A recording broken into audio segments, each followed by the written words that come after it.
आइए आज हम लोग अवतल दर्पण के सामने वस्तु को रखने से प्रतिबिंब कहाँ, कैसे, किस प्रकार बनेगा, इसके शॉर्ट ट्रिक को जानेंगे।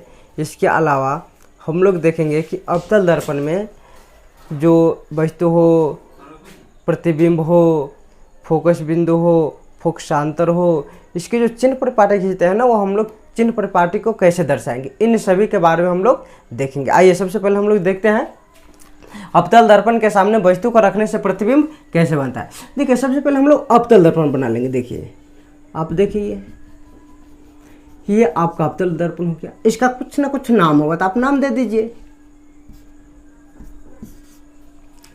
अब एक रेखा खींचेंगे। इस रेखा को हम लोग मुख्य अक्ष, काल्पनिक रेखा या प्रधान अक्ष कहते हैं। इसका जो अंतिम छोर होगा ना, इसको हम ओ लिखेंगे। ओ का अर्थ होगा अनंत। अब ये जो आपका गोलीय दर्पण अगर हम ऐसे खींचेंगे ना, तो यह एक गोला हो गया और इस गोला का कोई ना कोई एक केंद्र होगा। इस केंद्र को हम लोग वक्रता केंद्र और वक्रता केंद्र को हम लोग सी से लिखते हैं, वक्रता केंद्र। और देखिए प्रधान अक्ष दर्पण के जिस बिंदु पर मिल रहा है ना, इस बिंदु को हम लोग पी पोल से दर्शाते हैं। पी का अर्थ पोल, ध्रुव इसको हम लोग कहते हैं। पोल और सी के बीच के जो बिंदु होता है, इसको हम लोग फोकस बिंदु कहते हैं। इसको हम लोग एफ से दर्शाते हैं।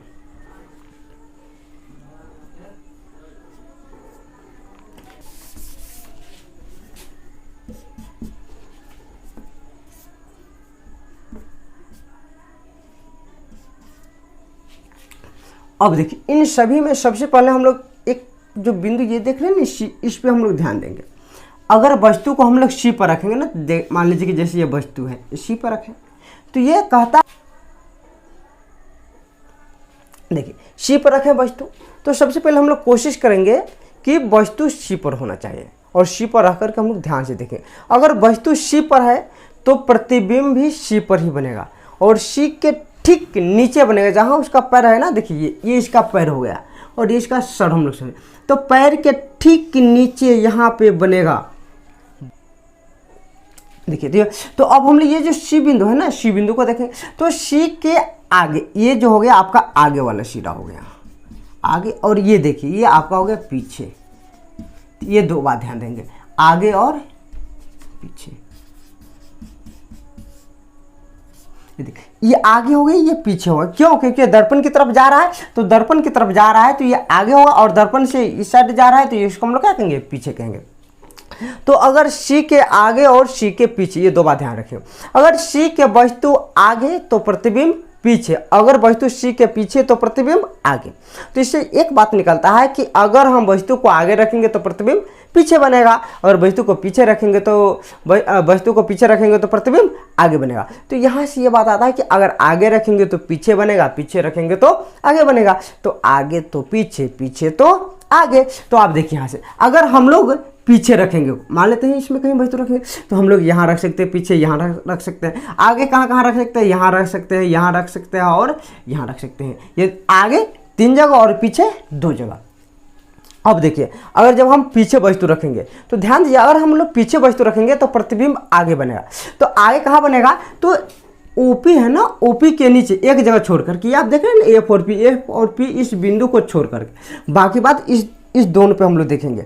5 बिंदु होता है, 6 बिंदु है ना, तो इस एक बिंदु तो इस पे है ही, और 2 आगे और 2 पीछे, ये दोनों को देखेंगे। 2 बिंदु पीछे और 2 बिंदु आगे, और उससे आगे वाला उस बिंदु को हम लोग थोड़ा और आगे, थोड़ी देर आगे जाने के बाद हम उसको समझेंगे हम लोग। तो देखिए तो अगर 2 बिंदु पीछे, तो यहाँ देखिए एक कदम अगर हम लोग यहाँ से आए तो इसको हम लोग एक कदम कहेंगे, इधर अगर हम लोग जाएंगे तो इसको हम लोग एक कदम कहेंगे। यानी कि अगर एक कदम आगे, देखिए इससे अगर हम पीछे आएंगे तो ये एक कदम पीछे होगा, अगर आगे बढ़ेंगे तो ये कदम आगे हो। अगर पुनः हम कहीं यहाँ से यहाँ आ गए, तो सोचिए कि अगर हम लोग यहाँ से यहाँ आए हैं तो एक कदम, पुनः यहाँ से आए हैं तो एक कदम, यानी कि एक कदम ये और एक कदम ये, 2 कदम होगा। अगर हम लोग आगे चलेंगे तो एक कदम यहाँ से आगे, पुनः एक कदम यहाँ से आगे, यानी कि 2 कदम चले। अगर आपसे मान लीजिए वैसे समझ में अगर आए तो मान लीजिए कि स्टेशन है, तो एक स्टेशन ये हो गया, एक स्टेशन ये हो गया, एक स्टेशन ये हो गया, एक स्टेशन ये हो गया। और मान लीजिए कि आपका यह मूल बिंदु, जहाँ आपका यह घर है, जहाँ से आपने चलना शुरू किया, तो आपने स्टेशन से चला तो इस स्टेशन पहुँच गया, फिर इससे आगे वाला स्टेशन पर तो इस पर चलिएगा, फिर आ गए तो यहाँ से चलिएगा तो पुनः यहाँ आइए, पुनः यहाँ से यहाँ जाइएगा। तो अब ध्यान दीजिए कि अगर हम लोग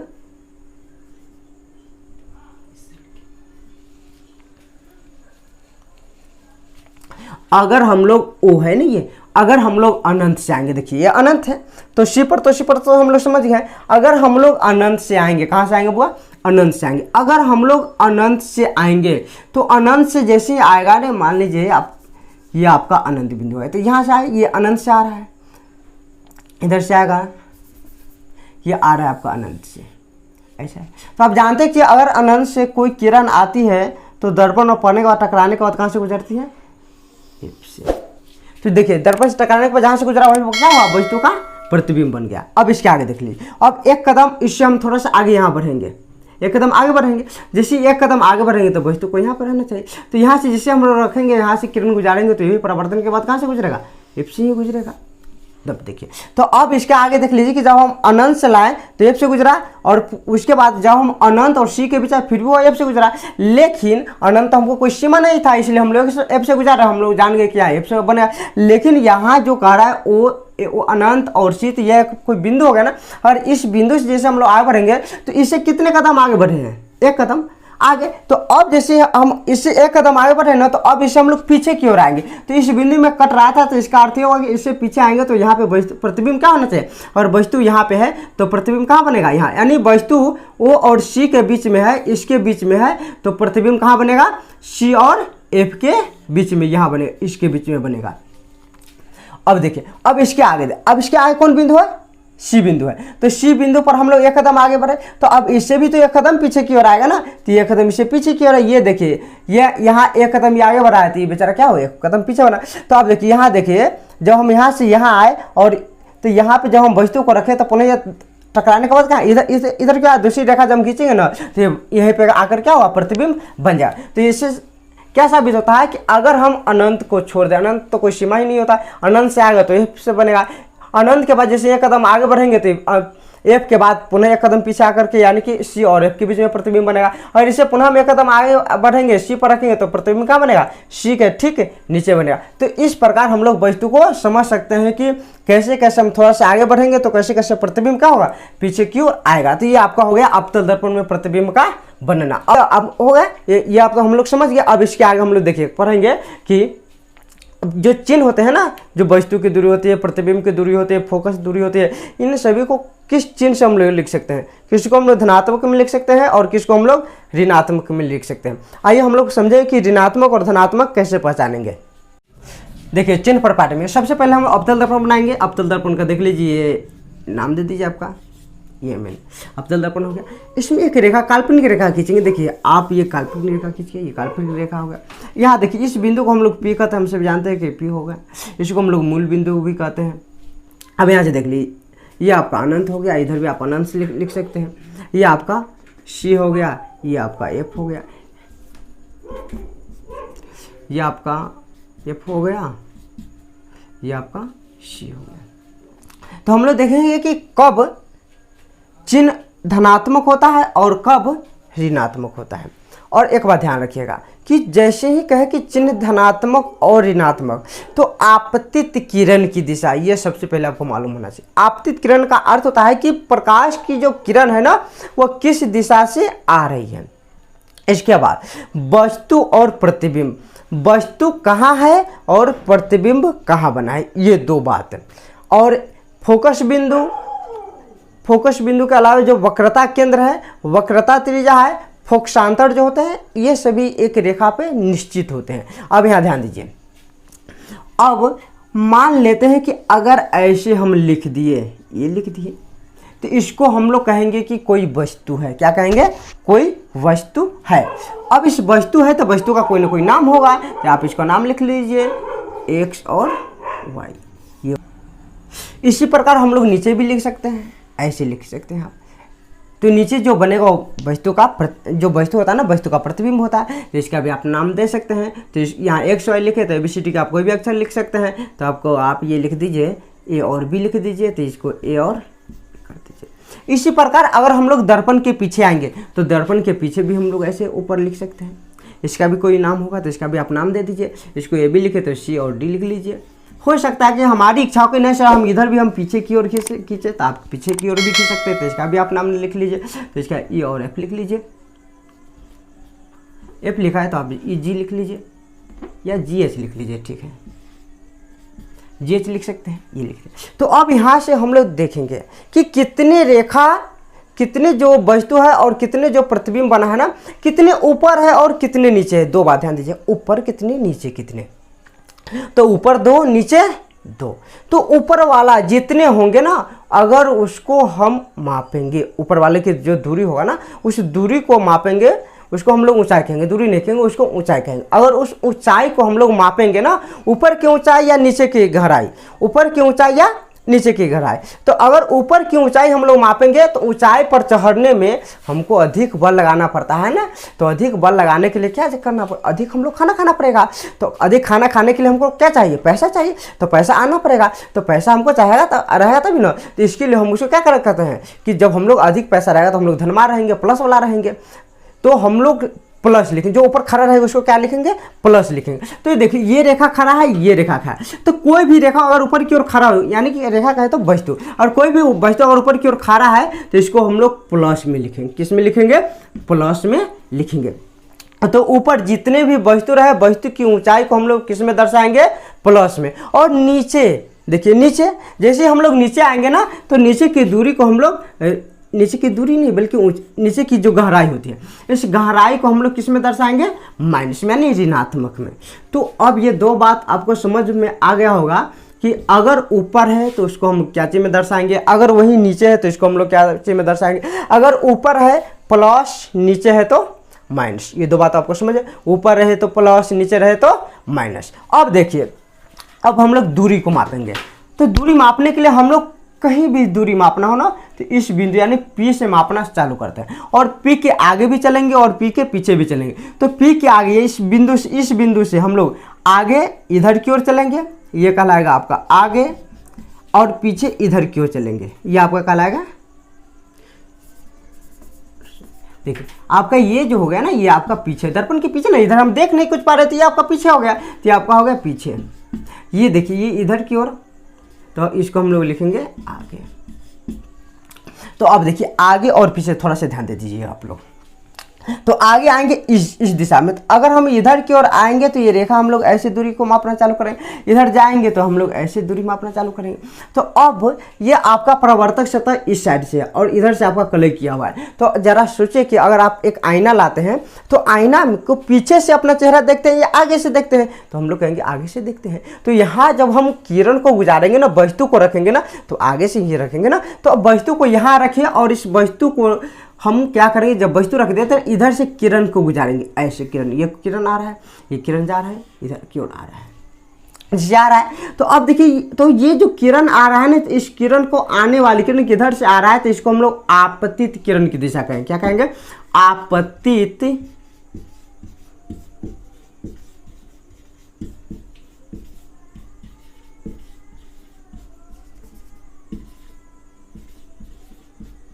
आपतित किरण की दिशा। तो ये आपका क्या हो गया, आपतित किरण की दिशा हो गया। अगर हम लोग इधर चलेंगे तो ये आपका, ये भी आपतित किरण की दिशा, उसी दिशा में जा रहा है ना, तो ये भी क्या होगा आपका आपतित किरण की दिशा हो जाएगा। लेकिन अगर मान लेते कहीं इस पे पड़ा और इधर की ओर आ गया तो क्या होगा, विपरीत हो जाएगा ना। तो इसको हम लोग कहेंगे विपरीत दिशा, विपरीत दिशा। किसके विपरीत दिशा, आपतित किरण के। अगर ऐसे आ रहा है ना, ऐसे जा रहा है तो ये आपतित किरण की दिशा होगा, लेकिन इसी के विपरीत हम लोग ऐसे जा रहे हैं ना, तो इसको हम लोग क्या कहेंगे, विपरीत दिशा। तो ध्यान दीजिए, तो दूरी हम लोग मापना यहाँ से चालू करते हैं, इसको थोड़ा सा मिटा देते हैं देखिए समझने के लिए। अब हम लोग दूरी यहाँ से मापना चालू, तो इधर से जो भी दूरी मापेंगे सभी दूरी ऋणात्मक होगा, बस बात ही है, कुछ नहीं समझ। इधर से सभी दूरी, जो भी दूरी हम मापेंगे ना इधर की ओर, यानी कि अब किरण आ रहा है इधर से, यानी कि किरण आपको आ रहा है इधर से और मापेंगे इधर से, तो उल्टा होगा ना। तो आने वाली किरण के उल्टी दिशा में, उल्टी मतलब उल्टा, यानी उल्टी दिशा में मापी गई दूरी सभी क्या होगी, ऋणात्मक होगी। तो इस साइड की जितनी भी दूरी होगी ना, वो सभी किस में होगा, ऋणात्मक होगा। लेकिन अगर हम लोग इस दिशा में मापेंगे, देख लीजिए, तो इधर से किरण आ रहा है और दूरी हम लोग और इसी दिशा में जा रहे हैं, यहाँ से देखिए इस दिशा में माप रहे हैं और इसी दिशा में क्या हो रही है, जा रही किरण। तो जिस दिशा में किरण आ रही है उसी दिशा में हम लोग माप भी रहे हैं, क्या माप रहे हैं, दूरी माप रहे हैं। तो वह दूरी क्या होगा, धनात्मक हो जाएगा। तो ये दूरी क्या होगा, धनात्मक आपका हो जाएगा। तो इसी को हम लोग पढ़ते हैं कि आपतित किरण की दिशा में मापी गई दूरी धनात्मक होती है और आपतित किरण की विपरीत दिशा में मापी गई दूरी क्या होती है, ऋणात्मक होती है। तो यहाँ देखिए आपतित किरण की दिशा, तो यहाँ से आप देखिए इधर की ओर आ रहा है तो हम लोग दूरी तो इधर से ही मापेंगे ना, तो हम लोग इधर से तो मापते नहीं है, हम लोग यहाँ से मापते हैं ना। तो यहाँ से इधर रहती है, आपको उल्टा हो गया। लेकिन अगर हम इससे जैसे ही आगे बढ़े तो ये तो किरण की दिशा, आप यहाँ से दूरी हम लोग मापे, तो किसी के दिशा में माप रहे हैं, इसलिए क्या हो गया, धनात्मक हो गया। तो ये आपका होता है चिन्ह परिपाटी, यानी कि किसको चिन्ह को हम प्लस लिखेंगे और किसको माइनस लिखेंगे। अब देखिए अब इसमें वस्तु यानी जो मुख्य बिंदु है ना उसको हम लोग देखें। तो सबसे पहले देखेंगे वस्तु। वस्तु कहाँ है,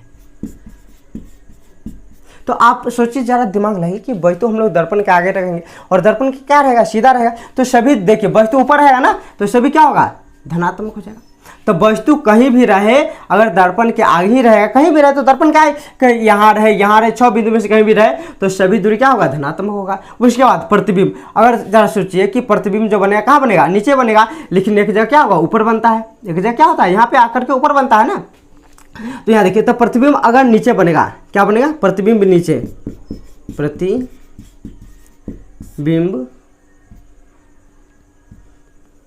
नीचे, तो क्या हो गया, ऋणात्मक हो गया।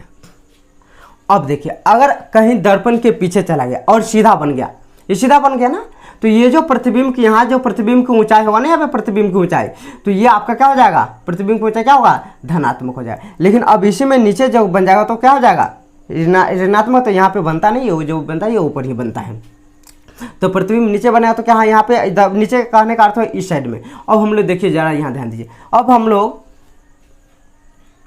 देखिए, तो ये वस्तु है, तो वस्तु को हम लोग आपकी किताब में लिखा हुआ यू और भी, तो ध्यान दीजिएगा कि वस्तु को हम लोग यू से दर्शाते हैं और प्रतिबिंब को भी से दर्शाते हैं। तो यू जो आपका रहेगा वो प्लस में रहेगा और भी जो रहेगा वह माइनस में रहेगा। भी का है तो प्रतिबिंब नीचे बना, लेकिन एक जगह यह धनात्मक भी होगा। कहाँ धनात्मक होगा, जब वो यहाँ पे बनेगा तो वस्तु कहाँ रहेगा, एफ और पी के बीच में। जब हम वस्तु को यहाँ पे रखते हैं ना, तो कल्पना कर करके आगे की ओर बनाते हैं, तो यहाँ पे जो क्या होगा, धनात्मक होगा। अब इसके बाद अगर हम फोकस बिंदु को मापेंगे, ये देखिए आपका फोकस, तो यहाँ से मापना चालू करेंगे ना, तो फोकस बिंदु को फोकस बिंदु को हम एफ से लिखते हैं। तो जो फोकस बिंदु होगा क्या होगा, देखिए अब इधर इस दिशा में माप रहे हैं ना, इधर तो दूरी होगा ना, ये दूरी हो गया ना, तो ये दूरी इधर तो विपरीत दिशा में हो गया, तो दूरी क्या होगा, आपतित किरण की, ये आ रही किरण इसके विपरीत, तो आपतित किरण की विपरीत दिशा में मापी गई दूरी क्या होती है, ऋणात्मक होती है। तो ये आपका क्या हो जाएगा, ऋणात्मक हो जाएगा। फोकस जो दूरी हो क्या होगा, ऋणात्मक हो जाएगा। इसके अलावा अगर हम लोग यहाँ से थोड़ा सा और बढ़ेंगे यहाँ पे, तो ये क्या हो जाएगा आपका वक्रता केंद्र, और यहाँ इसके बीच की दूरी को हम लोग वक्रता त्रिज्या, और वक्रता त्रिज्या को हम लोग क्या चीज़ से लिखते हैं, आर से लिखते हैं। तो आर क्या हो जाएगा, यहाँ से अगर दूरी मापेंगे तो क्या हो जाएगा, ये ऋणात्मक हो जाएगा। तो ये आपका क्या हो जाएगा, इस विपरीत दिशा में, तो यह भी आपका क्या हो जाएगा, ऋणात्मक होगा। अब मान लीजिए कि यहाँ पे, और यहाँ पे कोई अनंत पे अगर कोई वस्तु है, मान लीजिए कि यहाँ पे वस्तु है, तो ये वस्तु की अगर हम लोग दूरी मापेंगे तो वस्तु को ऊंचाई होगा ना, अगर दूरी मापेंगे तो दूरी कहाँ से मापना चालू करेंगे, इधर से मापते आएंगे। तो वस्तु की दूरी अगर इस दिशा में माप रहे हैं ना, वस्तु को दूरी को हम लोग क्या चाहिए, यू, वस्तु को हम लोग यू से लिखते हैं। तो यू की दूरी ये क्या हो जाएगा, ये देख रहे इधर, तो ऋणात्मक हो, ये भी क्या हो जाएगा, ऋणात्मक। लेकिन अब ठीक यही सारी बात अगर दर्पण के पीछे की ओर हो, इस साइड में हो, तो अगर दर्पण के इस साइड में हम लोग मापेंगे तो ऐसे मापेंगे, उसी की दिशा में मापेंगे, तो ये सभी क्या हो जाएगा, धनात्मक हो जाएगा। तो यहाँ पे ध्यान दीजिए कि अगर वस्तु हम लोग दर्पण के पीछे माप रहे हैं ना, वस्तु तो दर्पण के पीछे हम लोग रख नहीं सकते हैं, तो वस्तु हर जगह क्या रहेगा, धनात्मक ही रहेगा। तो अब प्रतिबिंब, तो अगर हम लोग प्रतिबिंब दर्पण के पीछे मापेंगे तो क्या हो जाएगा, धनात्मक हो जाएगा। कब, जब पीछे रहेगा तब। अब देख लीजिए उसी प्रकार अगर हम लोग एफ बिंदु अगर हम लोग यहाँ से मापेंगे तो इस दिशा में माप रहे हैं ना, तो ये क्या होगा, इस आपतित किरण की दिशा में हो गया, तो ये क्या हो जाएगा आपका, ये भी धनात्मक हो जाएगा। अब देखिए ये वक्रता त्रिज्या, तो यहाँ से और यहाँ के बीच की दूरी को हम लोग, अगर यहाँ से हम लोग दूरी मापना चाहेंगे तो क्या करेंगे, यहाँ से चलना चालू करेंगे और यहाँ से आएंगे तो हम लोग यहाँ पहुँचेंगे, तो ये आपतित किरण की दिशा में, तो ये भी क्या हो जाएगा आपका, धनात्मक हो जाएगा। कब, जब हम लोग दर्पण के पीछे मापेंगे तब। उसके बाद देख लीजिए यू यानी वस्तु की दूरी, तो आप लोग समझ गया है। तो आप मान लीजिए कि इस प्रकार हम लोग क्या कर सकते हैं कि हम लोग अवतल दर्पण में चिन्ह प्रपाटी की सहायता से हम लोग ज्ञात कर सकते हैं कि वस्तु कहाँ है, प्रतिबिंब कहाँ है, उसकी दूरी क्या होगा, उस दूरी को हम लोग क्या कर सकते हैं, निकाल सकते हैं। चलिए आज के लिए इतना ही, धन्यवाद।